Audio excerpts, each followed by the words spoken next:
저의 한 주간의 삶은 성서 일과표 읽기로부터 시작됩니다. 목사로 사는 사람의 가장 큰 축복이라고 할 수 있겠죠. 주 초에는 주어진 성서 일과표를 다양한 번역본을 참고하며 수없이 반복해서 읽고 일단 공통적인 주제를 찾습니다. 이번 주의 경우 모두 찬양과 관련된 말씀입니다. 공동번역 성서 표현에 의하면 우리가 하나님의 영광을 찬양할 수밖에 없는 이유와 관련된 말씀들이죠. 성도인 우리가 하나님의 영광을 찬양할 수밖에 없는 이유, 이것이 오늘의 주제입니다. 그렇게 말씀을 반복해서 읽다가 수요일쯤 네 본문 가운데 에베소서를 설교 본문으로 정하였습니다. 그때부터는 본격적으로 다양한 번역과 본문의 배경을 찾아 공부하고 정리합니다. 에베소서 1장 3절에서 14절은 초기 교회의 그리스도 찬가입니다. 오늘날로 말하면 예수 그리스도를 주제로 하는 찬송가라는 말이죠. 우리가 부르는 찬송가 상단에 보면 그 찬송의 주제가 무엇인지 담겨 있습니다. 미래와 소망, 전도와 선교, 인도와 보호, 믿음과 확신 등등 주제가 표기되어 있는데, 이 에베소서 본문은 예수 그리스도를 주제로 하는 초기 교회의 유명한 찬송가였던 것 같습니다. 그런데 본문을 읽으면서 이건 단순한 가사가 아니라 마치 신학 논문 같다는 생각이 들었습니다. 쉬운 것 같으면서도 어렵고 알 것 같으면서도 오리무중인 그런 느낌을 받았죠. 이 어려운 본문을 어떻게 풀어서 함께 나눌까라는 걱정과 당시 교우들의 영적 내공이 대단하다는 생각을 하다 금요일 새벽이 되었습니다. 지금 우리는 새벽 기도와 수요 기도의 시간에 예레미야서 후반부를 읽고 있죠. 새벽 준비를 다 마치고 4시 59분이 되었는데 그날따라 찬송가를 선곡하지 못했습니다. 대개 본문을 읽으면서 곧바로 떠오르는 찬송이 있는데 그날은 그렇지 않았습니다. 5시가 되었으니 어쨌든 새벽 인도를 하러 가야 하는데 일어서는 순간 떠오른 찬송가가 있었습니다. 바로 조금 전에 영상으로 함께한 482장 참 즐거운 노래를 이었습니다. 순간적으로 제목만 떠올랐을 뿐 가사를 제대로 살펴볼 시간이 없었습니다. 그런데 새벽기도 순서를 따라 신앙 고백을 한 후 이 찬송을 부르다가 복 주실 산에 올라 멀리 바라보니 나 건너갈 요단강 뚜렷이 보이네. 이 가사에서 제가 무너졌습니다. 이 짧은 가사에서 빛을 보았습니다. 여기서 생명과 진리, 구원을 경험하였습니다. 모든 것이 다 이 한 문장 속에서 해결되었습니다. 한없이 멀게만 보이던 에베소서의 그리스도 찬가를 당시 교우들이 부를 수 있었던 이유를 깨닫게 된 겁니다.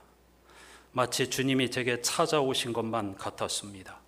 아마도 성서 안에 있는 많은 성도들이 예수님 경험을 이럴 때에 하였고 주님을 보았다, 주님을 만났다 이런 식으로 표현한 것이 아닌가 그런 생각이 들었습니다.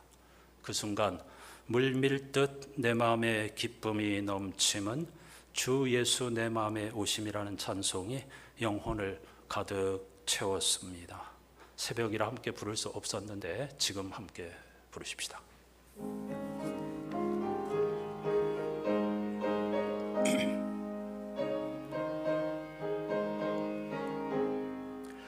주 예수 내 맘에 들어와 계신 후 변하여 새 사람 되고 내가 늘 바라던 참빛을 찾음도 주 예수 내 맘에 오심 주 예수 내 맘에 오심 주 예수 내 맘에 오심 물밀듯 내 맘에 기쁨이 넘침은 주 예수 내 맘에 오심 주 예수 내 맘에 들어와 계신 후 망령된 행실을 끊고 머리털보다도 더 많던 내 죄가 눈보다 더 이어졌네. 주 예수 내 맘에 오심, 주 예수 내 맘에 오심, 물밀듯 내 맘에 기쁨이 넘침은 주 예수 내 맘에 오심, 내 맘에 소망을 든든히 가짐은 주 예수 내 맘에 오심, 의심의 구름이 사라져 버림도 주 예수 내 맘에 오심, 주 예수 내 맘에 오심, 주 예수 내 맘에 오심, 물밀듯 내 맘에 기쁨이 넘침은 주 예수 내 맘에 오심, 사망의 음침한 골짜기 가다가 밝은 빛 도련히 비춰 저 멀리 하늘 문 환하게 보임도 주 예수 내 맘에 오심, 주 예수 내 맘에 오심, 주 예수 내 맘에 오심, 물밀듯 내 맘에 기쁨이 넘침은 주 예수 내 맘에 오심, 내가 저 천성에 올라가 살기는 주 예수 내 맘에 오심, 천성에 올라가 주님을 뵈리니 그 기쁨 비길 데 없네. 주 예수 내 맘에 오심,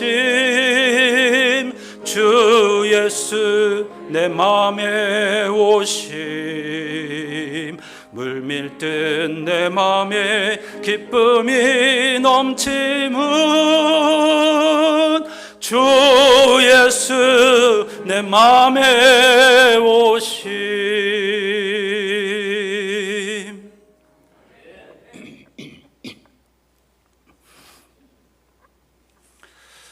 그리고 찬송 후에 기도가 절로 솟아나왔습니다. 그 기쁨을 여러분과 함께 하고 싶어 기억을 더듬어 오늘의 공동 기도문을 작성한 것이죠. 그런데 그 일을 하는 과정에서 지금이 바로 은혜의 때요 구원의 날이란 말씀을 새삼 절감하게 되었습니다.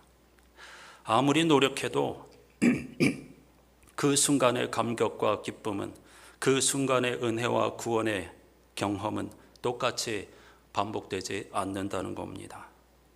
예배를 인도할 때마다 느끼는 거지만 새벽의 은혜가 따로 있고 주일의 은혜가 따로 있고 수요 기도의 은혜가 따로 있다는 사실을 경험합니다.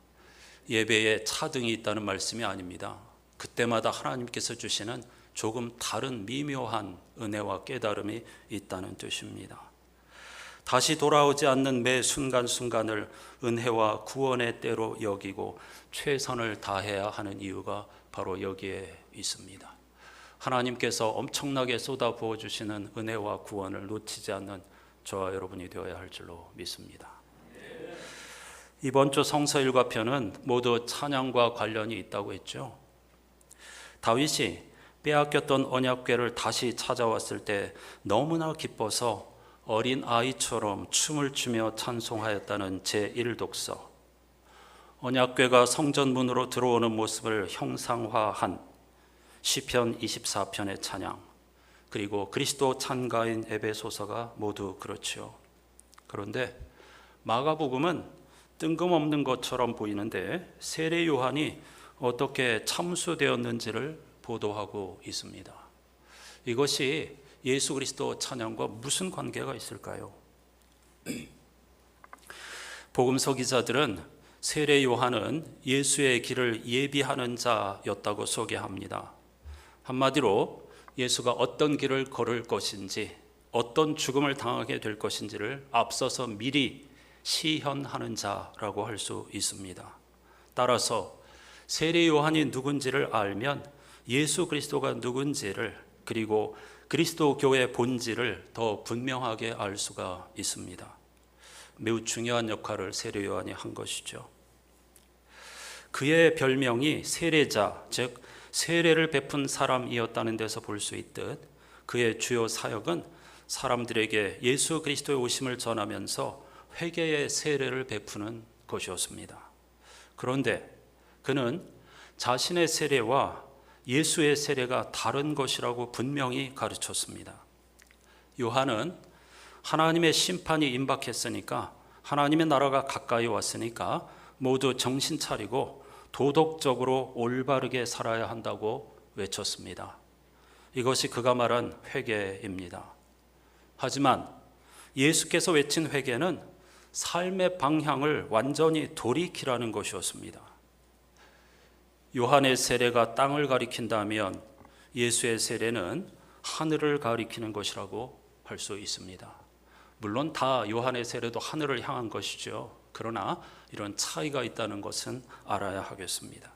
마치 라파엘로가 그린 아테네 학당이라는 작품과 비슷합니다.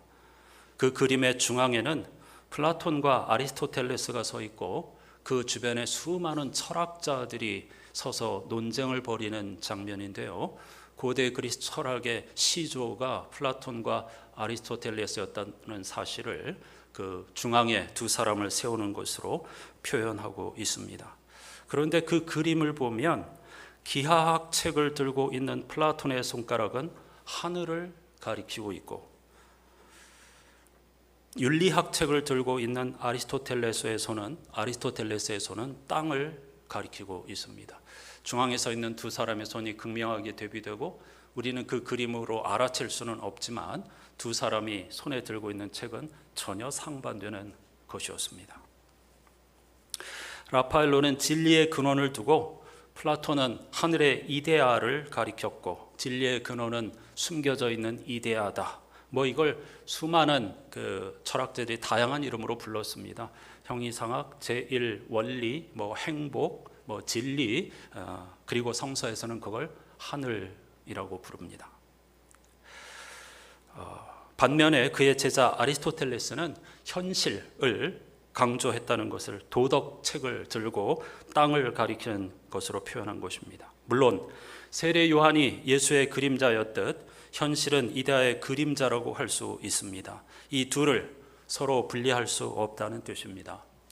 예수와 세례 요한도 같은 곳을 하늘을 가리키는 것이고 궁극적으로는 아리스토텔레스도 하늘을 가리키는 것입니다. 그러나 그 하늘은 저 멀리 우리와 동떨어져 있는 곳에 있는 게 아니라 바로 이 현실 속에 있는 거다라는 걸 아리스토텔레스는 더 강조한 것이죠.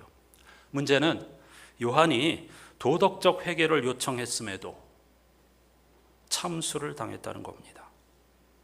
마가복음 6장은 세례 요한의 순교를 보도하고 있는데 그 이유는 헤롯이 동생의 아내를 빼앗은 일에 대해서 요한이 계속해서 당신 그건 비도덕적인 행동이야 라고 충고했기 때문입니다.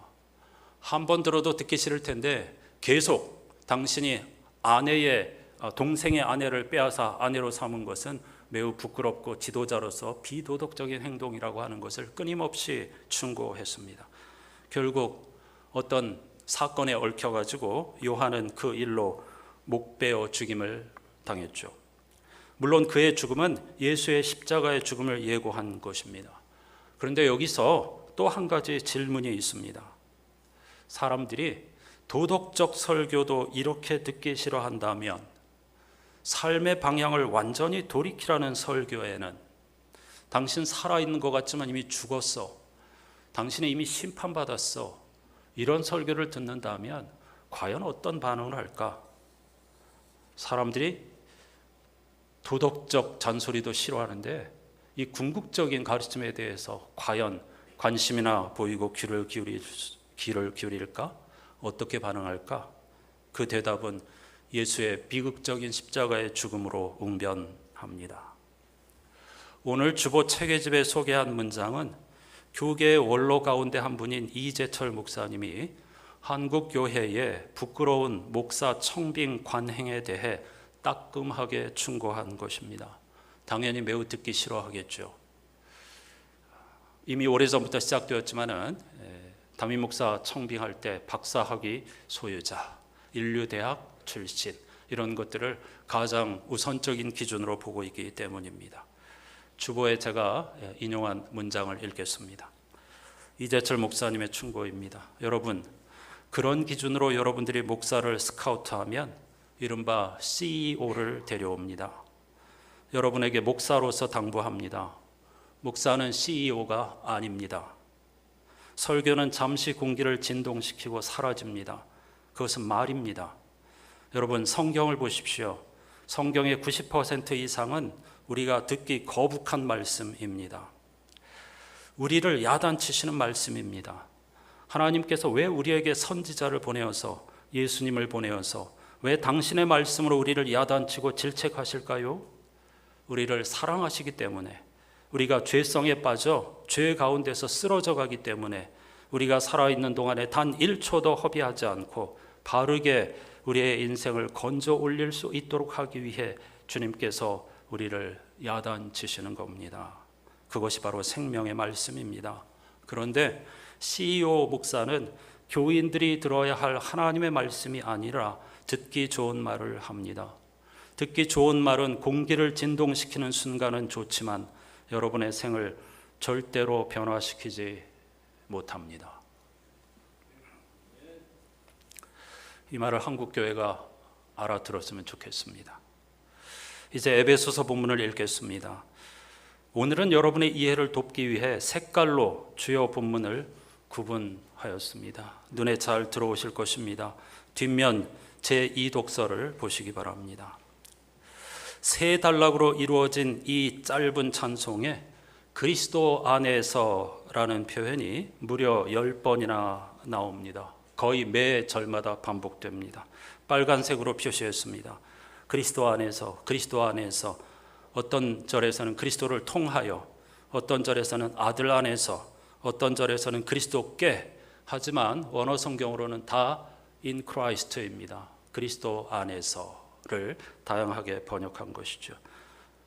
빨간색으로 표기하였고요. 그리고 이 찬송은 3절로 이루어진 찬송인데 매 절 마지막 부분마다 그러므로 우리는 하느님의 영광을 찬양할 수밖에 없습니다 라는 후렴으로 마무리하는 것을 볼 수 있습니다. 초록 색깔로 표시되어 있습니다. 그걸 1, 2, 3절 구분이라고 보시면 되겠습니다. 우리가 하나님의 영광을, 다시 말해 하나님을 찬양할 수밖에 없는 이유가 무엇일까요? 간략하게 살펴보시겠습니다. 먼저 1절에 해당하는 3절에서 6절까지 말씀을 함께 읽어보십시다. 우리 주 예수 그리스도의 아버지신 하나님을 찬양합시다. 하나님께서는 그리스도 안에서 하늘에 속한 온갖 신령한 복을 우리에게 주셨습니다. 하나님은 세상 창조 전에 그리스도 안에서 우리를 택하시고 사랑해 주셔서 하나님 앞에서 거룩하고 흠이 없는 사람이 되게 하셨습니다. 하나님은 하나님이 기뻐하시는 뜻을 따라 예수 그리스도를 통하여 우리를 하나님의 자녀로 삼으시기로 예정하신 것입니다. 그래서 하나님이 하나님의 사랑하시는 아들 안에서 우리에게 거저 주신 하나님의 영광스러운 은혜를 찬미하게 하셨습니다. 아멘. 바울은 우리 주 예수 그리스도의 아버지 하나님을 찬양하자고 우리에게 권면하면서 그 이유를 한마디로 하나님께서 우리에게 신령한 복을 주셨다. 그런데 그 신령한 복은 하늘에 속한 것이다. 그걸 조금 구체적으로 표현하면 우리를 선택하시고 사랑해 주셔서 예수 그리스도를 통하여 우리를 거룩하고 흠이 없는 사람으로 인정해 주셨다. 다시 말하면 우리를 하나님의 자녀로 삼으셨다. 따라서 우리는 하나님의 은혜를 찬송할 수밖에 없다. 이렇게 첫 번째 부분에서 고백하고 있습니다. 다시 말씀드리지만 하늘은 성서에서 핵심적인 단어입니다. 성경이 말하는 하늘 또는 하늘에 속했다는 것, 그게 무슨 뜻일까요? 지금 우리가 살아가는 이 땅과 완전히 별개의 어떤 영역을 가리키는 게 아닙니다. 아까 라파엘로 그림도 플라톤과 아리스토텔레스가 하나라고 했고 세례 요한과 예수께서 가르치신 것도 다 하늘, 한 곳 하늘이라고 했습니다. 따라서 성서의 하늘은 땅과 대비되는 개념이 아닙니다. 반대되는 개념이 아닙니다. 땅에 속한 것들이 전적으로 의존해야 할 가장 궁극적인 세계, 그것을 하늘 혹은 하나님이라고 성서에서 부르고 있는 것입니다. 따라서 이 찬송을 이해하는 열쇠, 오늘 이번 주 성서 일가표 본문 전체를 이해할 수 있는, 읽을 수 있는 키워드가 있다면 바로 하늘입니다. 그래서 아까 부른 찬송가 472장, 하늘 높은 곳에 올라보니 내가 어떻게 살아야 할지 환히 보이더라. 그 말씀 하나로 모든 게 다 끝나는 겁니다. 우리가 이 찬송이 가까이 다가오지 않고, 이 찬송이 이해가 되지 않고, 이 찬송을 부를 수 없는 이유가 있습니다. 그건 하늘을 보지 않기 때문입니다. 하늘을 본 경험이 없기 때문입니다. 그런 사람 이 찬송을 절대 부를 수가 없습니다. 성령의 도우심과 은총으로 하늘을 보게 되면 우리는 이 찬송을 저절로 부르게 됩니다. 그리고 오늘 제목처럼 참 아름다운 노래가 있는데 이 노래를 다 함께 부르자, 이렇게 외치지 않을 수가 없습니다. 하나님은 예수 그리스도를 통하여 우리를 당신의 자녀로 삼아 주셨습니다. 우리가 하나님의 자녀가 되었다는 것은 하나님이 우리 아버지라는 뜻이죠.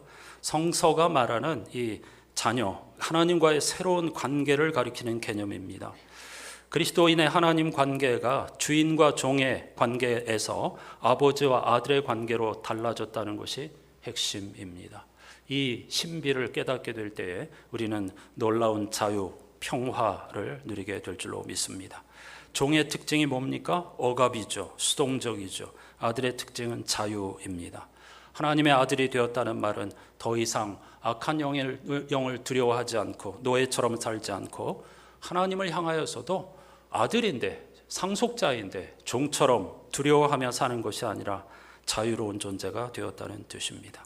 이 자유가 무엇인지를 알고 경험한 사람이라면 자유를 허락하신 하나님의 영광을 찬양하지 않을 수가 없게 될 것입니다. 두 번째 절 7절에서 12절까지를 같이 읽어보십시다. 우리는 이 아들 안에서 하나님의 풍성한 은혜를 따라 그의 피로 구속 곧 죄의 용서를 받게 되었습니다.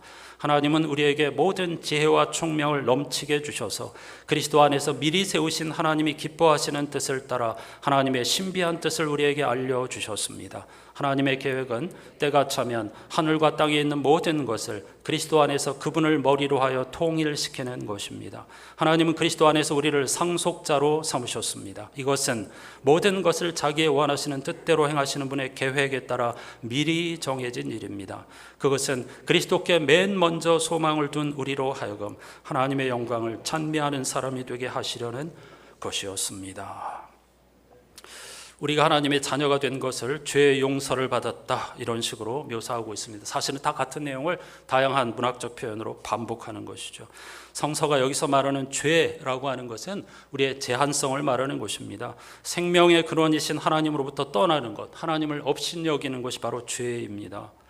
자기가 스스로 자신을 완성해 보려는, 스스로의 노력으로 구원을 이루어 보려는 온갖 노력이 바로 죄입니다. 그리고 일상에서 벌어지는 다양한 부끄러운 모습들은 바로 이런 행위들의 결과입니다.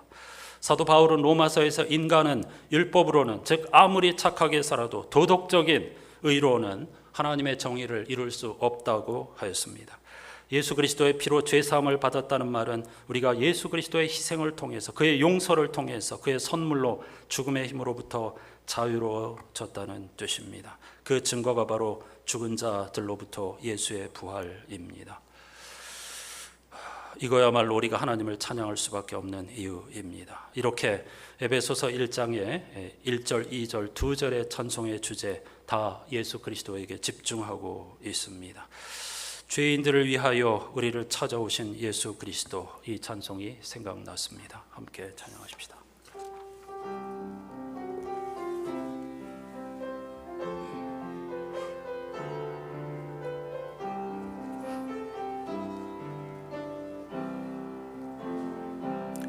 죄인들을 위하여 주님 찾아오셨네. 주 안에 생명이 있네. 죄인들을 위하여 주님 찾아왔으나 사람들 영접 안 했네.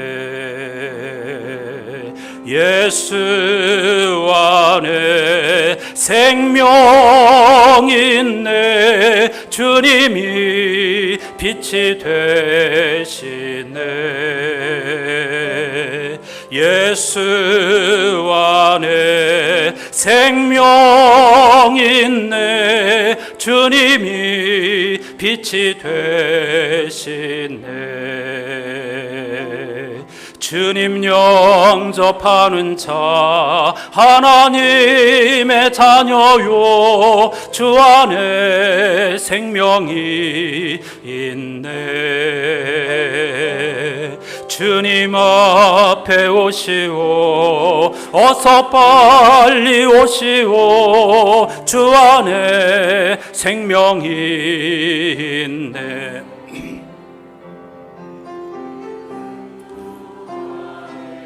생명 있네. 주님이 빛이 되시네. 예수 안에 생명 있네. 주님이 빛이 되시. 한 번 더 예수 안에 생명 있네. 예수 안에 생명 있네. 주님이 빛이 되시네. 예수 안에 생명 있네. 주님이 빛이 되시네.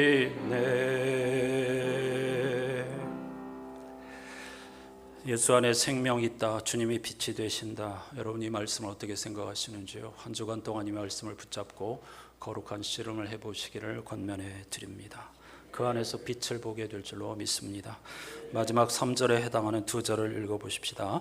여러분도 그리스도 안에서 진리의 말씀 곧 여러분을 구원하는 복음을 듣고서 그리스도를 믿었으므로 약속하신 성령의 날인을 받았습니다. 이 성령은 하나님의 소유인 우리가 완전히 구원받을 때까지 우리의 상속의 담보이시며 우리로 하여금 하나님의 영광을 찬미하게 하십니다. 아멘. 마지막 3절에서는 우리가 이렇게 하나님의 영광을 찬미하도록 예수 그리스도의 신비를 깨닫도록 성령께서 우리를 도우시며 우리가 받을 영적 상속을 보증해 주시고 하나님의 백성인 우리에게 완전한 자유를 누리게 해 주신다는 선언입니다. 그러므로 우리는 하나님의 영광을 찬양할 수밖에 없다는 것이죠.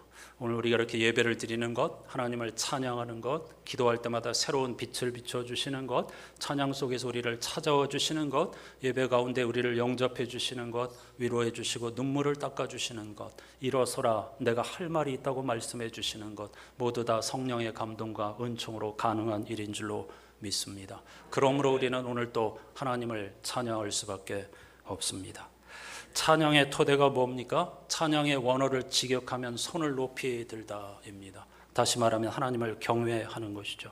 하나님을 경외하는 것은 우주에서 자신의 적절한 위치를 깨닫고 인정하는 것을 의미합니다.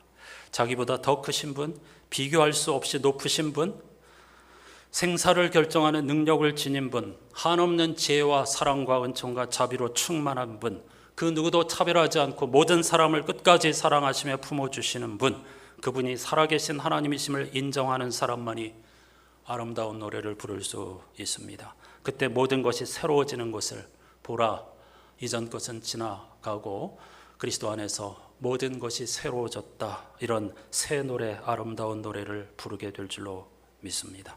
찬송가 486장의 시인은 주 예수의 구원의 은혜로다, 참 기쁘고 즐겁구나, 그 은혜를 영원히 누리겠네, 곧 평안히 쉬리로다. 예수 안에서 누리는 자유와 평화를 힘차게 노래하고 있습니다.